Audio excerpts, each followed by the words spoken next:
দান করলে বিপদ দূর হয়। দান করলে কি দূর হয়? বিপদ দূর হয়। দলিল, রাসূল সাল্লাল্লাহু আলাইহি ওয়াসাল্লাম বলছেন, আল্লাহ প্রত্যেক দিন 2 জন ফেরেশতা পাঠায়।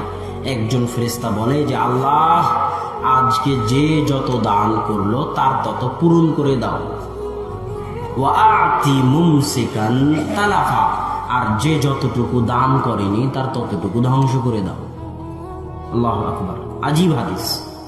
ফেরেশতা দোয়া করে, যে যতটুকু দান করেনি তার ততটুকু কি করে দাও? ধ্বংস করে দাও। রাসূল সাল্লাল্লাহু আলাইহি ওয়াসাল্লাম বলতেছে, মানত করা, মানুষ বিপদে পড়লে মানত করে না? মহা বিপদে পড়ে গেছে, আল্লাহ এই বিপদ থেকে যদি উদ্ধার করে এত টাকা মাদ্রাসায় দান করবো, করে না? করে না। আল্লাহ রাসূল বলতেছে, মানতের মাধ্যমে আল্লাহ কৃপণের টাকা বের করে নেয়।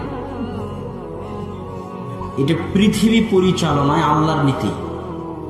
এই পৃথিবী পরিচালনার ক্ষেত্রে আল্লাহর কিছু নীতি আছে, যা ইতিহাস দেখলে বোঝা যায় যে আল্লাহ এই পৃথিবী কিভাবে পরিচালনা করে।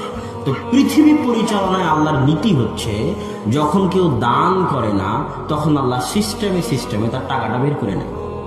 অ্যাক্সিডেন্ট, বিপদ আপদ, কেস, কোর্ট কাচারি, ঝামেলা, যা কিছু আছে সিস্টেমে আল্লাহ টাকাটা বের করেই নেবে। আর যদি দান করেন তাহলে ওই বিপদ আপদগুলো আর আসবে না, যে বিপদ আপদগুলো আসার মাধ্যমে আপনার টাকা আল্লাহ বের করে নিত। এই জন্য দান করার অভ্যাস গড়ে তুলতে হবে। দান অনেক বড় জিনিস।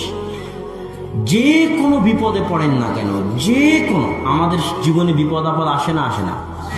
যে কোনো বিপদে পড়েন না কেন, বিপদ থেকে উদ্ধার হওয়ার 2টা রাস্তা মুখস্থ করে নেবেন। যে বিপদে পড়েন পৃথিবীতে, ওই বিপদ থেকে যদি সাথে সাথে উদ্ধার পেতে চান তাহলে 2টা কাজ করতে হবে।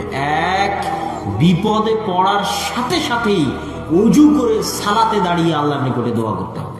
সাথে সাথেই, সবার আগে বিপদে পড়েছেন এটা কাকে জানাতে হবে? আল্লাহকে। সালাত শেষ হয়ে গেলে হাতে পকেটে যা টাকা আছে, মানি ব্যাগে যা টাকা আছে, বাড়িতে যা টাকা আছে, টাকাগুলো নিয়ে এসে ফকির, মিসকিন, গরিব, মসজিদ মাদ্রাসায় দান করে দিবেন। ইনশাআল্লাহ এই সালাতের মাধ্যমে, এই দানের মাধ্যমে আপনার বিপদ দূর হয়ে যাবে ইনশাআল্লাহ।